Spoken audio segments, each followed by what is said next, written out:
Hi, I'm Dr. Lou Graham, and welcome to The New Norm, brought to you by Midway Dental and Catapult Education.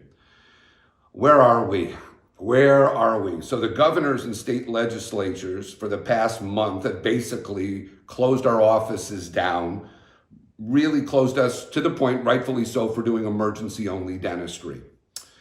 Our national organization is telling us to this point, we cannot COVID test, which I don't understand at all. And there we are as dentists, kind of sitting in a quandary and waiting for PPE. So with all this going on and all the stress that we've been all involved with, earlier this week, I was on a group call, and part of that group call was with the president of Midway Dental, Steve Kizy. And I asked Steve, would you mind coming on and talking to all of our viewers? Because there's so much questions about when are we getting our supplies? What do we need? What's the holdup? And I really thought it would be really great for the VOC, or voice of customer, to really go right to the source. He's an amazing guy. We've been working together now through this and previously, and it's really my pleasure to introduce Steve Kizy, the president of Midway Dental, to all of you. Steve, welcome, and thanks for being here. Thank you for having me, Lou. It's truly my pleasure. So, okay, let's go back. We were in Mexico in January. Dentistry was good. Life was good. We were doing a Midway international program, over 400 people, and then boom, the pandemic hits. What's life been like literally for you? Give me a visual into your brain and your world. What's been going on for the last 8 weeks? Walk me through it, Steve. Sure. So we could start in the morning. I usually wake up around 4 a.m. so I could talk to China. Okay. Get going through my day. We have over 60 some odd reps that are at home with nothing much to do except contact their customers and contact me. So answering a lot of questions because there's a lot of unknowns. Go through the entire day, go through roller coasters on the supply chain, and then starting at about 9 p.m., it's talking to China again until close to 1 a.m. So it's about a 22-hour day lately, trying to do our best to supply the frontliners and because of the existing relationships we have in Asia in the PPE industry. So most of the suppliers right now are just getting into this.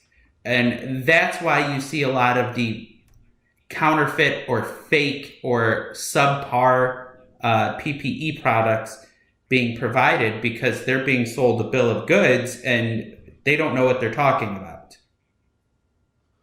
Okay, so that's a nightmare, but I'm going to go back. So let's call it 6 weeks ago. Here you are 8 weeks ago. You're running a dental company, got thousands of customers, expanding really on a fast curve. When you were getting these PPEs, and we talk about first responders, were the bulk of what you were purchasing now as a dental company just going out to hospitals and first responders? Walk me through those first couple of weeks or the last 6 weeks about how you were providing those goods out. So yes, the last 8 weeks, it's 95% first responders, hospitals, state governments. It seems as if they're all pleased to work with us because we're actually a company that knows what they're talking about, such as our competitors. It makes it easier for them to deal with us. The majority, just to kind of give a little pretext behind this, on my wife's side of the family, we have 5 doctors, and on my side of the family, we have 2 or 3. So the frontliners, the hospitals, I know what it's like firsthand. 2 of my wife's siblings actually tested positive for COVID, and they're there to help. All they're doing is trying to take care of patients, and they're putting themselves in harm's way. So without that product, it's going to compound and get worse because it's not as if these doctors and nurses and staff are not going to work because they don't have a mask that day. I got it. So let me ask you. So flash forward, you've been supporting hospitals and paramedics, whoever, first, those people right up front dealing with this crisis. And now as we shift into, if let's say this curve has been somewhat flattened, and we all understand by now what flattening the curve is, as this curve starts to flatten and you get back to being a dental distributor, I'm just curious now. I know we sent out a survey from Midway Dental because we want to understand what dentists are in need of and minimize hoarding and figure out allocation. I mean, at this point, tell me the world you're in as far as trying to figure out allocation, whether it's a larger group model or individual dentists. How do you go through this? Tell me how you figure out allocation. Correct. At this point, we allocate a small amount of product to every dental office. So a DSO may buy a lot of it, but that's because they have a lot of offices. We have no special exceptions when it comes to the allocation on the product. The majority of our product needs to go to the frontliners, to the hospitals, to just anywhere we possibly can, and the state governments that know where those products need to go. That's our first priority. The reason why we sent out the survey is because when things do get semi-normal or the new norm, we would like to know what our customers, our loyal customers, are in need of. So we need to understand what we need to bring in, and what we need to hold off on selling to the first responders or alternative markets, if that makes sense. Of course it does. We need to make sure that we can take care of our doctors because you actually sent me the article, Lou, that dentists and hygienists are number 1 and 2 on the most dangerous professions when it comes to COVID-19. Right. Yeah. So I know for me, Steve, as a dentist, not as your clinical director, and we're seeing emergencies, that limited amount of PPE for us to see our limited emergencies every week, I believe we're first line also. I'm not at all competing with hospitals and saving lives. No way. But when we're dealing with infections and other what I call urgent needs, I do feel as a dentist, it's important for us to get at least a limited supply of those PPEs. And I think that's what the survey will hopefully, yes, yeah. If you could stop one patient from going to a hospital and being exposed, you're saving a life by doing that. Now, potentially. Listen, we really agree, and the hospital doesn't want to deal with these, not at all. And so this is why I do believe we're right up there. Yes, dental hygiene, that's going to come later in the summer, and we're going to figure out ways. But right now, it's emergency care and PPE. So let me ask you this. Okay, I'll say you got to have somewhat vision here. When do you see in this supply chain, then I'm going to get to all the issues. When do you see in this supply chain that dentists could almost routinely be getting 10 PPEs for their offices to be seeing emergencies? With all the UPS and stuff, what are you thinking? When can we get back to that? Realistically, the next 45 days. We can provide product, but to provide all of the product, it's going to be the next 45 days. What this has caused is a whirlwind where hospitals, state governments, the federal government all realized they did not have enough stockpile. And we were too reliant to one area of the world to supply this. I think that's turning into a huge issue because we're so reliant on one area of the world. Yeah. So Steve, with that, what's going on then with customs in China? I mean, I hear there's more holdups. All I have to do is read.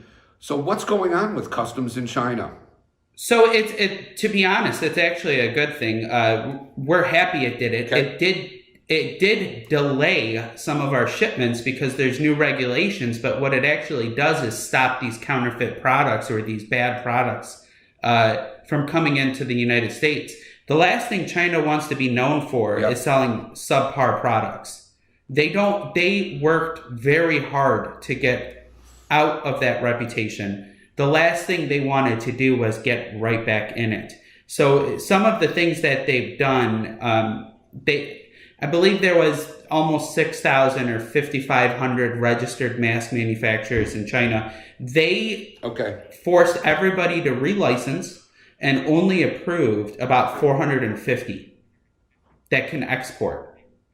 Wow. Okay. Each package has to have a quality assurance stamped by somebody that has reviewed the product. Right. And Midway Dental actually took it a bit further. We took it further when we first started, before this law came out. We have our own audit team on the ground that we've employed in China that actually supplies an employee that lives at the manufacturing facility and supervises our product. So not only do they check with compliance on laws and compliance on the regulations and FDA certifications, so on and so forth. Now, everything's ever changing, so everybody's always trying to catch up because it's almost daily that there's a new rule, either by the Chinese government or by the United States, and you have to quickly adapt. But what we've done is try to ensure that we have absolutely no problems with the products that we procure. I love that because that's how we do, or I'll say how you do your own quality control for sure. Okay. I think that's great because as a dentist, I think the quality control becomes paramount because we got to know what we're using is top notch. Yeah. Correct. Yeah, for sure. Okay. One more question on this, one more shipping is, so for example, sometimes we're told that, the masks or the PPE are coming in. How does shipping now cause even further delays and more headaches for you weekly? What's going on with shipping here? So the biggest delay was actually that new law in China that just changed everything. Think about it this way. On April 10th, they came out with the new law. No communication to any of the manufacturers that this is the new law. So everything that was manufactured pre-April 10th, they have to go through each package over and put all the proper documents in. God. Now imagine if they actually went and dropped these products off to UPS to ship over to the United States. That was the largest holdup that delayed our shipments. Now that's been streamlined. Another issue is when you think of UPS like you think of in the United States, there's more advanced infrastructure here. In China, in the rural areas, they don't have a UPS brown truck pick up. They hire agents to pick up. Well, with PPE right now, the manufacturers don't trust the agents. They think that the agents are stealing product.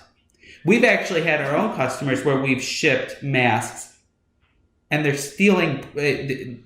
Somebody dropped off a UPS package at a customer's office and you could see somebody ripped it open and took the contents and left the box there. It's unique. What's going on is unique. Something that used to cost pennies costs dollars, and people need it. You know what, Steve? I think that's a really key point because a lot of the, again, just almost ignorance is that people don't understand this. That's a great point.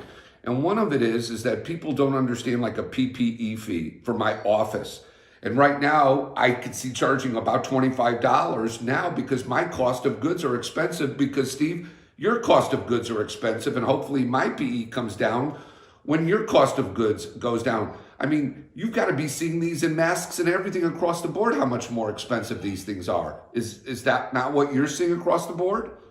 Yes. I mean, we're seeing costs go up 10, 20 times, and we are absolutely against price gouging there, but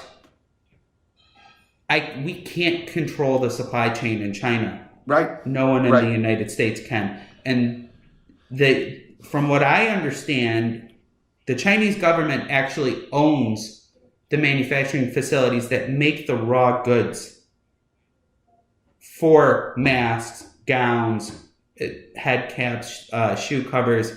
They manufacture those goods, and most of the raw material comes from China. So even if you were to buy it from another area or from a neighboring country, it's the same experience.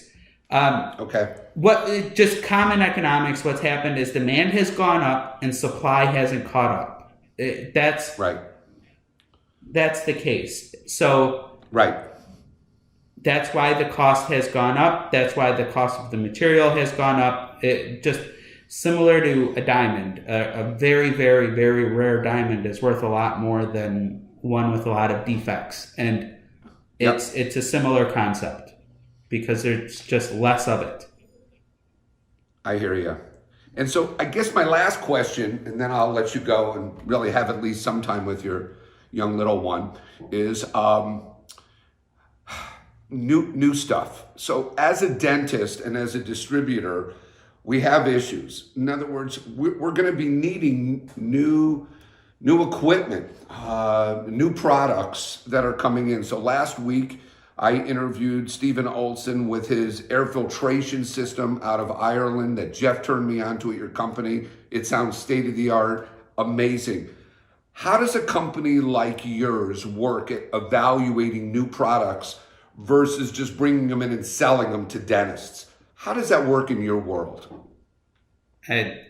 Well, Lou, most of our products actually come from you in Catapult, so I assume you did your research before we give it to other dentists. Okay, wait a second. I hear you. That's great, Steve. And Catapult moves forward. That's how we brought like Perio Protect, and I think we'll have a relationship. We're looking at all these testing manufacturers. We're doing our best too. And you also though have the team, and you also have a team that will be out there looking and sourcing opportunities for us to evaluate. I believe you have that internal team, and yeah. And I think that's how we'll be best working like together. I'll give you an example of some stuff is pure luck. Some stuff is we do a lot of research and we hear the market demand. But for example, Novaris, we've actually sold Novaris for years. Right. Nobody needed it before the new pandemic. Yes. Right. Or we didn't think we needed this air filtration. Right. Yeah. So the Novaris, the reason why we chose them is other markets that use them. We talked to the hospitals that purchase the units, and they're in NASA spaceships. You'd have to assume NASA did their studies, but Novaris is the only company that has an actual study to prove that it kills, not just traps, these viruses and bacteria.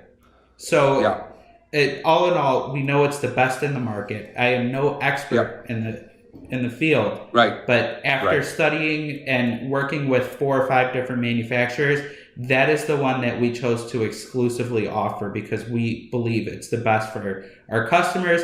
As a matter of fact, I am getting a few installed in my home.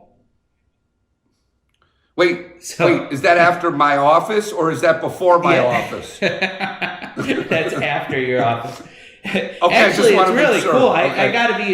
They have HVAC units, so you could actually have a heating and cooling person install it in your furnace. I love it. I just want to close that. I think between Catapult and Midway, I think a lot of our relationships are going to continue to be looking at products that really we as a profession need to really understand how to best utilize and make sure that they have an impact. Because every dollar I spend on a product is an important dollar at this point. And I'm sure you feel the same way about all your clients, Steve. Absolutely. We will work our best to make the right decisions, provide the best product for all of our clients. We will ensure a stable supply, but allocation is going to be the new norm. You're not going to be able to stockpile masks or gowns or any of those things for a while. And our doctors have to know that, and they have to be prepared for that. For example, If somebody's using an N95 mask or a respirator mask, make sure you place another mask on top of it to have it last as long as possible.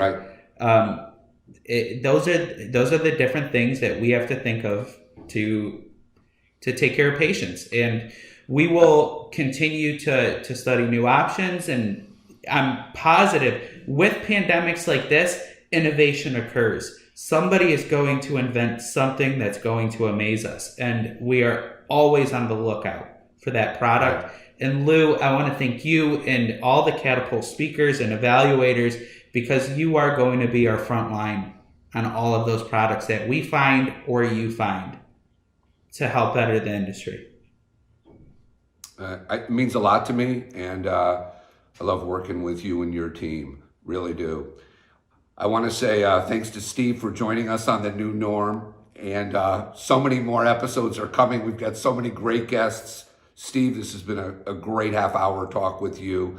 I wish everybody to be safe and be smart. Have a great week. Bye-bye. So let me be clear. We want to hear from you. We want to hear your questions. So what we want you to do is we want you to go to education@midwaydental.com. Shoot us your questions. We'll go right to the experts.